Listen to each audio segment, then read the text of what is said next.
Hi celebrities, நான் வந்துட்டேன். மணி என்ன 3 ஆக போகுது. 3 தான் நான் வந்துடுவேன். இன்னைக்கும் நான் உங்கள்கிட்ட சொல்ல விடுற ஒரே ஒரு விஷயம் என்ன தெரியுமா? நம்மள நிறைய பேர் என்ன தெரியுமா நினைப்போம், ச்சே இருந்தால் அவளை மாதிரி இருந்திருக்கேன்டா, அவனை மாதிரி பிறந்திருக்கணும், என்ன வாழ்க்கை எப்படி வாழ்கிறாங்க, இப்படித்தான் நம்ம நினைப்போம். ஆனால் ஒரு மனுஷனை பார்த்த உடனே நம்ம நினைக்க வேண்டியது வேறு என்ன தெரியுமா? ஏன்னா அவங்களுக்குள்ள என்ன கஷ்டங்கிறது யாருக்குமே தெரியாது. ஆனால் வெளி உலகத்துக்காக அவங்க எப்படி மாறுறாங்கன்னு கூட தெரியாது. ஒரு மனுஷனை பார்த்தோன்னே இவங்களுக்குலாம் என்ன கஷ்டம் இருக்க போகுது, இவங்க வாழ்க்கை தான் ரொம்ப ரொம்ப நல்லா இருக்குது அப்படி நம்ம நினைப்போம். அப்படி இல்லையா, அவளுக்கு என்ன எவ்வளோ நல்லா இருக்கா அப்படிங்கிறது. இதே லேடிஸாக இருந்தால் இன்னும் ஒரு படி மேலே போயிடுவோம். என்ன சொல்லுவோம், இங்கே பாரு அவளுக்கு இவ்வளோ நீளமாக முடியாச்சும் இருக்குது, நமக்கு முடி கூட எலிவாழ மாதிரி இருக்குது, காலம்தான் நம்மளை வந்து கஷ்டப்படுத்துதுன்னு பார்த்தா நம்ம முடியும் சேர்ந்து நம்மளை கஷ்டப்படுத்துதும்போம். இதுவே கல்யாணம் முடிஞ்சு ஒரு 2 பிள்ளைங்க பெற்றதுக்கப்புறம் என்ன சொல்லுவோம், சே அவளை பாரு எவ்வளோ ஒல்லியாக இருக்கா, நம்மளை பாரு எவ்வளோ குண்டா அசிங்கமாக இருக்கும், எப்போ தான் நம்மளாம் வெயிட் லாஸ் பண்ண போகிறோமோ அப்படின்னு சொல்லுவோம். இப்படி நம்மளே நமக்கு ஒரு முடிவை பண்ணிடுவோம். ஆனால் ஒரு மனுஷனோட வாழ்க்கையில் வெளிலேருந்து பார்த்து அந்த மனுஷனோட வாழ்க்கை எப்படி இருக்குன்ட்டு முழுசாக கண்டிப்பாக தெரிஞ்சிக்கவே முடியாது. ஏன் தெரியுமா? நம்ம பார்க்குறது அவங்களுடைய வாழ்க்கையில் ஒரே ஒரு பக்கம் மட்டும்தான். ஆனால் யாருக்குமே காட்டாமல் அழுத நைட்டு அவங்கெல்லாம் கண்டிப்பாக அழுதுருப்பாங்க. அழாத மனுஷங்க யார் சொல்லுங்கள் பார்ப்போம். அந்த கடவுள் நேற்று ஒரு வீடியோ பார்த்தேன். அதில் ஒரு பாட்டி சொல்லுவாங்க, அந்த கடவுளோட பொம்மை தான் நம்ம எப்படி ஒரு பொம்மையை வாங்கி நம்ம வந்து அதை விளாட வச்சு ஆட வச்சு ஓட வச்சு நல்லா விளையாட்டு காட்டிட்டு நமக்கு கொஞ்ச நாள் கழித்து பிடிக்காம தூர போட்டுறோமோ அதே மாதிரி தான் இந்த கடவுளும் செஞ்சுருப்பாராம். ஸோ யார்கிட்டமே சொல்லாத தாங்கி கொள்ளக்கூடிய வேதனைகள் வந்து கண்டிப்பாக அவங்களுக்கு இருக்கும். அது நமக்கு தெரியாது. சிரிச்சுக்கிட்டே மறைச்சிக்கிட்டு இருப்பாங்க அவங்களோட கஷ்டத்தை. அதனால தான் நான் இன்றைக்கி ஒரு விஷயத்தை மட்டும் தான் சொல்ல நினச்சிட்ருக்கேன். என்ன தெரியுமா? மற்றவங்களோட வாழ்க்கையை நம்மளோட வாழ்க்கையோட ஒப்பிடாதீங்க, மதிப்பிடாதீங்க. ஏன்னா எப்போ நம்ம அந்த லூசுத்தனமான வேலையை பார்க்குறோமோ அப்போவே சோழி முடிஞ்சுது. அவ்வளோதான், உண்மையிலே சொல்கிறேன், அதோட சோழி முடிஞ்சிச்சு.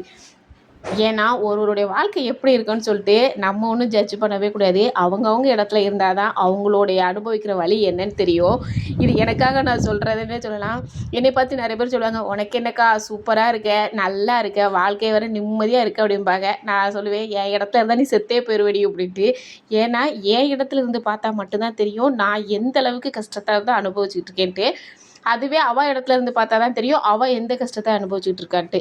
ஸோ செல்லக்குட்டீஸ், சில நேரம் நமக்கு நெருக்கமானவங்களே நம்மளை வந்து புரிஞ்சிக்கவே மாட்டேங்கிறாங்க. நம்ம நல்லா இருக்கணும் அப்படின்னு நினைப்பாங்க. ஏன்னா நான் எப்போவுமே சிரிச்சுக்கிட்டே இருப்போம், அப்படி தானே? எல்லார்ட்டையும் நல்லா பேசுவோம், ஜாலியாக இருப்போம். ஒருத்தருக்கு ஒரு பிரச்சனைன்னு வந்தால் என்னமோ எனக்கு பிரச்சனையே இல்லாத மாதிரி அவங்களுக்கு போய் 1000 அட்வைஸ் பண்ணி சிரிக்க வச்சு அவங்கள வந்து சந்தோஷமாக்குவோம். பட் அதே கஷ்டம் நமக்குன்னு வரும்போது சோர்ந்து ஒரு இடத்துல முடங்கிடுவோம். ஆமாவா இல்லையா? இத்தனை பேர் வீடியோ பார்த்துட்டு இருக்கீங்களே, நீங்கள் சொல்லுங்கள் பார்ப்போம். உங்களுக்கு ஒரு பிரச்சனைன்ட்டு வரும்போது நீங்கள் எந்த அளவுக்கு ஃபீல் பண்ணுவீங்கன்ட்டு. இதே மற்றவங்களுக்கு பிரச்சனைனா அவங்களோட பிரச்சனையை நீங்கள் கண்டிப்பாக சால்வ் பண்ணுவீங்களா இல்லையா? உண்மையை சொல்லுங்கள் பார்ப்போம். நல்லா சிரித்து பேசுவோம். ஆனால் அந்த சிரிப்புக்கு பின்னாடி என்ன இருக்கும் தெரியுமா? நம்ம அமைதிக்கு பின்னாடி என்ன இருக்கும்? ஏதாவது ஒரு இடத்துல தனிமை கிடைச்சா தெரியும் நம்மளோட சுயரூபம். நான்லாம் அழுது கொட்டி தீர்த்துருவேன். ஸோ அதனால் அவங்களோட வெளிப்புற தோற்றத்தை வச்சு யாரையுமே மதிப்பிடாதீங்க. ஒரு பொண்ணு எப்போவுமே சந்தோஷமாக இருக்கிற மாதிரி தெரிஞ்சிச்சா அவளுக்கு எந்த கஷ்டமே இல்லைன்னு தயவு செஞ்சு நினைக்காதீங்கப்பா. எனக்கும் 1008 கஷ்டம் இருக்கும். அதேமாரி ஒரு ஆம்பளை எப்போவுமே அமைதியாக இருந்தான்னா உடனே சொல்லுவாங்க, அவனுக்கு என்ன, வேலைக்கு போகிறான் வைக்கிறான் வீட்டில் நிம்மதியாக இருக்கான் அப்படிம்பாங்க. இந்த அமைதியாக இருக்கிற ஆம்பளைக்குள்ளே தான் தெரியும் ஒரு குடும்பம் வந்து எந்த அளவுக்கு நல்லா இருக்கிறதோ அந்த அளவுக்கு அவங்களோட சந்தோஷமும் அதில் நிறைஞ்சிருக்கும். ஆம்பளைங்க அமைதியாக இருக்காங்கன்னா அவங்க உடம்புக்குள்ளேயும் சரி அவங்க மனசுக்குள்ளேயும் சரி எவ்வளோ போராட்டம் இருக்குன்னு சொல்லிட்டு அவங்களுக்கு தான் தெரியும். நம்ம வாழ்க்கையிலே யோசிச்சு பாருங்களேன். நம்மளை பார்த்து சில பேர், அவளுக்கு என்னப்பா, அவளுக்கெல்லாம் ஒரு குறையும் இல்லை, லைஃப்பில் நல்லா இருக்கா, அவளுக்கு எல்லாமே கிடைச்சிருக்கு, அவள் சந்தோஷமாக தான் இருக்கா அப்படின்லாம் நம்ம நினைப்போம். நம்ம மனசுக்குள்ளே என்ன நடக்குதுங்கிறது நமக்கு மட்டும்தான் தெரியும். நம்ம அழுகையை யாருமே புரிஞ்சுக்க மாட்டாங்க, நம்மளோட பயத்தை யாருமே புரிஞ்சுக்க மாட்டாங்க. ஏன் நம்மளோட தியாகத்தை கூட எவனுமே கவனிச்சிக்க மாட்டான். நம்ம அமைதியை கூட சில பேர் தப்பாக நினைப்பாங்க. என்ன சொல்லுவாங்க, அவள் திமிரு பிடிச்சவ ராங்கி, அதான் யார்கிட்டையுமே பேச மாட்டேங்கிறா, எனக்கு தெரியாதா பணத்திமிரு அப்படிம்பாங்க. அப்படிலாம் இல்லைப்பா, நம்மளை அவங்க புரிஞ்சுக்கல, அவ்வளோதான். இன்னொன்று என்னென்னா, நம்மளுடைய வாழ்க்கையை மற்றவங்களோட ஒப்பிடாதீங்க. இது உங்களுக்கு தான் டேஞ்சரு. ஏன்னா நீங்கள் எந்த அளவுக்கு ஒப்பிட்டு பார்க்குறீங்களோ அந்த அளவுக்கு நம்ம தான் கஷ்டப்படணும்.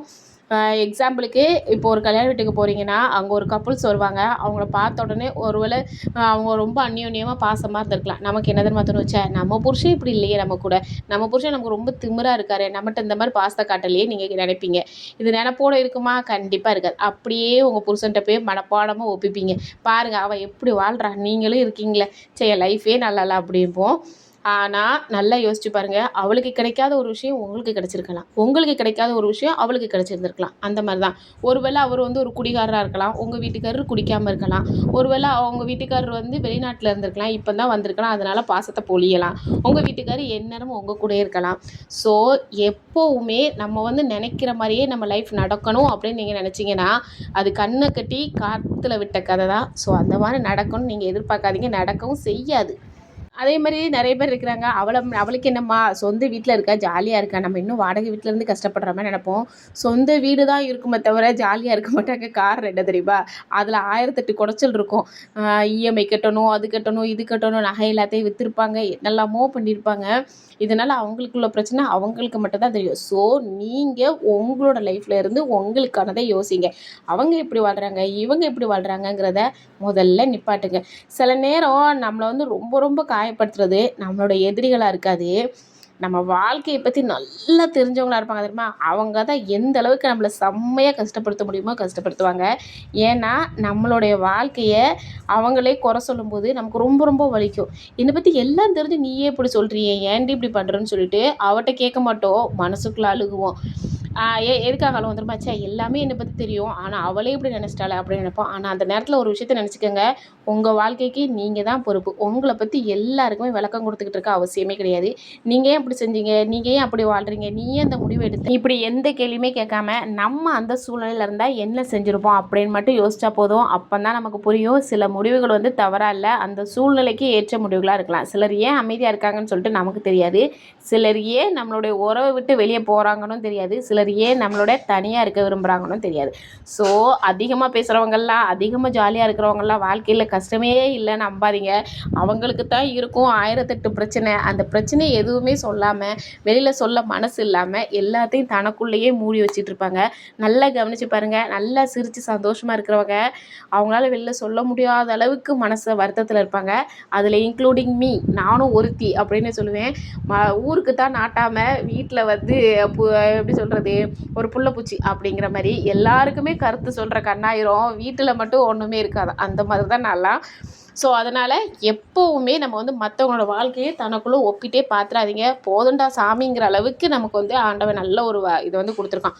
அதை மட்டும் வச்சு நம்ம நிம்மதியாக இருப்போம். நீங்கள் நம்பினீங்களே உங்கள் லைஃப் கண்டிப்பாக ஜெகஜோதியாக இருக்கும். ஸோ கண்டிப்பாக ட்ரை பண்ணி பாருங்கள். இன்றைக்கி வீடியோ உங்களுக்கு பிடிக்கும் நம்புகிறேன். ஏன்னா நிறைய பேர் இந்த விஷயத்தை செஞ்சுருக்கோம்.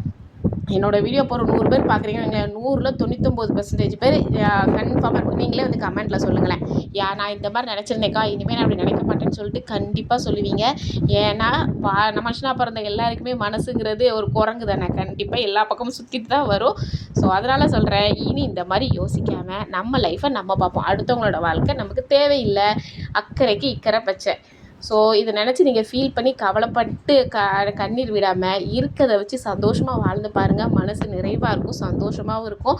நம்ம லைஃப்பை நம்ம எப்படி கொண்டு போகணுங்கிறதுல மட்டும்தான் நம்ம வந்து கவனத்தை செலுத்தணுமே தவிர அடுத்தவங்களை பார்த்து நமக்கு அந்த வாழ்க்கை இல்லையே நீங்கள் நினச்சி கவலைப்பட ஆரம்பிச்சிங்கன்னா இல்லது ஏன்னு சொல்லுவாங்க, இருக்கிறதும் போச்சு நொல்லக்கண்ணா அப்படிங்கிற மாதிரி கவலைப்படக்கூடாது. சரிங்களா?